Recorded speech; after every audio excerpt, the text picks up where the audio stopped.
Hello, friends. Welcome to Take Two for this Wednesday, the 13th of December, 2023. I'm Jeannie, and I am so glad that you have decided to come along for the ride today on this hump day. Well, I'm in my car.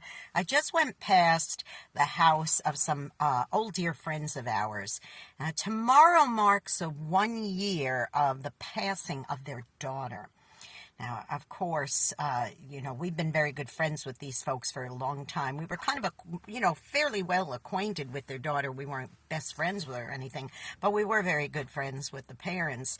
So, of course, the week before Christmas, when there was her funeral memorial service, of course we attended, and it was really a really sad thing. I mean, this young woman was only in her 40s, and she had a lot of health issues.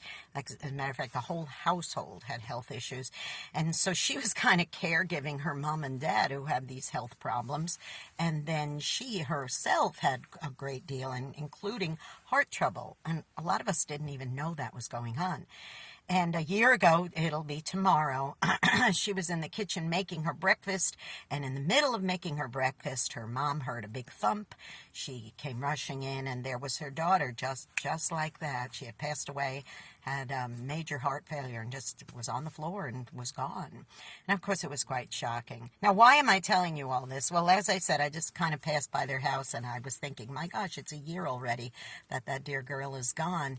And I started thinking about how when people will say, oh, it's such a shame those things happen, but it's really, really bad when it happens around the holidays.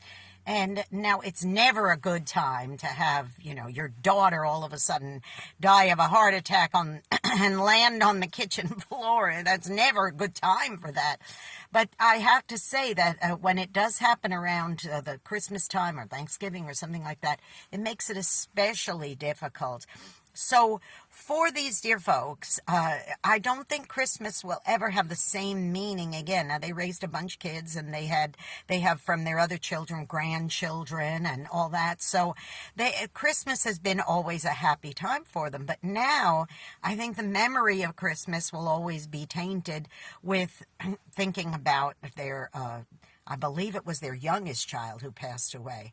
I don't think that they'll ever be able to get over that fact that it happened, especially around the Christmas season. And this is my word to you today, boys and girls. Be extra sensitive, okay? Now, if I were to call them today, I wouldn't say, hello, Merry Christmas. Are you having a wonderful, getting ready for Christmas? This is great. I would never do that. Now, I might do that with somebody else, but I wouldn't do that with them because of that, the fact that their daughter had passed away just right before Christmas like this. So I'm going to encourage you, please, please, please remember to be sensitive. Now, I'm not saying be a Debbie Downer or anything, but be sensitive that this time of year may not be the most wonderful time of the year for some people. It might be a little more difficult because they may be able to connect Christmas. They might connect Christmas with some horrible thing that happened, some tragic thing. Or maybe it's just like the first round of holidays when they've lost someone sometime during the year or had some other kind of tragic thing or difficult thing happen sometime during the course of this year, and they're not feeling as festive. So that's my word to you, boys and girls. Be sensitive, okay?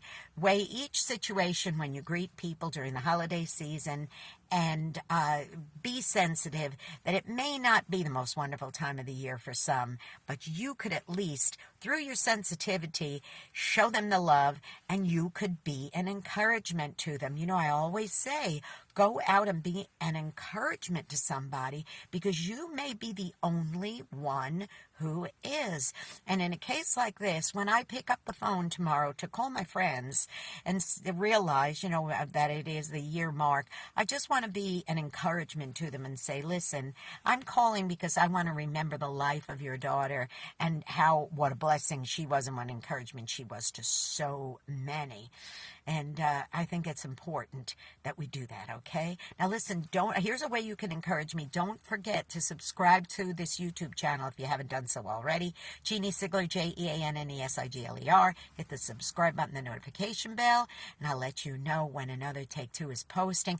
And don't forget, Also, lots of really fun holiday Christmas programming on ultimateoldiesradio.com. You can listen at 9 Eastern, 8 Central on Saturday, and you could hear my program through the eyes of a New York woman, and then you can hear it again on an encore presentation on oldie700.com, oldie700.com on Sundays at 4 Central, 5 Eastern. Of course, that's AM and PM on both stations. Okay, you be blessed, be an encouragement, and remember, be sensitive. I love you. I'll see you next week. Bye-bye.